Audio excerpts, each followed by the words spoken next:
দেখো এখানে যে ম্যাথটা দেওয়া আছে এটা বিভিন্ন চাকরির পরীক্ষায় আসে, তো আমরা এই ম্যাথটা এখন সলভ করব। প্রশ্নের মধ্যে বলা আছে যে পিতার বর্তমান বয়স পুত্রের বয়সের 2 গুণ। 8 বছর আগে পিতা এবং পুত্রের বয়সের অনুপাত ছিল 5:2। পিতার বর্তমান বয়স কত?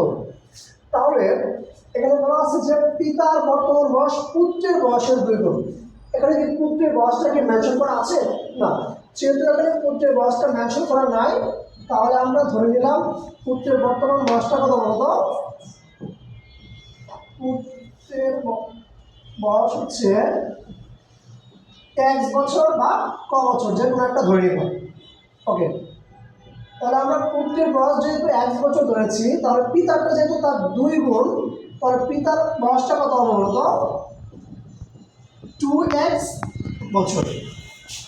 ওকে, এখন 8 বছর আগে পিতা এবং পুত্রের বয়সের অনুপাত ছিল এত।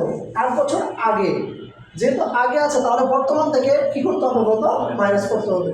x থেকে 8 মাইনাস করতে হবে, আবার 2x থেকেও 8 কি করতে হবে? মাইনাস করতে হবে।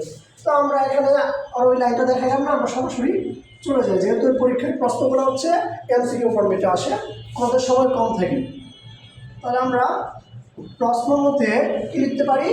পিতারটা কত বলতো? 2x বর্তমানে, আর 8 বছর আগে, তাহলে কি হবে বলতো? 8 মাইনাস অনুপাত পুত্রেরটা কত হবে? x থেকে 8 কি করতে হবে?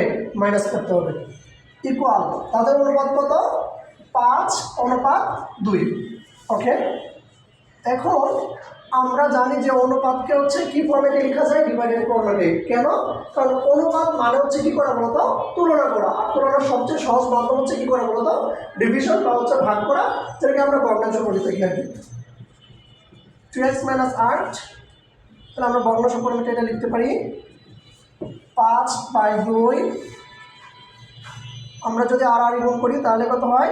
5 আর x গুণ করলে কত হয়? 5x মাইনাস 5 8 কত বলো তো? 40। আর এদিকে 2 দুগুণে কত হয় বলো তো? 4x। 8 দুগুণে কত? 16। বা আমরা এক্সের গুণাকে এক পাশে নিয়ে আসি, 4x এই পাশে আসলে কী হবে? মাইনাস হবে। তাহলে এদিকে কত হয়? -16। 40 মাইনাসে আছে, এই পাশে গেলে কী হবে বলো তো? প্লাস। তাহলে 5x থেকে 4x কত থাকে বলো তো? x। 40 থেকে -16, মানে 40 থেকে 16 গেলে কত থাকে? 24। তাহলে x এর মান কত আসছে বলো তো? 24। তাহলে x সমান আমরা কী ধরছি বলো তো? পুত্র। তাহলে পুত্রের বয়স কত আসছে? 24 বছর। ওকে, এখন তাহলে পিতার বয়সটা কত হবে? তার দ্বিগুণ ছিল, তাহলে 2x। তাহলে 2 × 24 কত হয়েছে বলো তো? 48 বছর।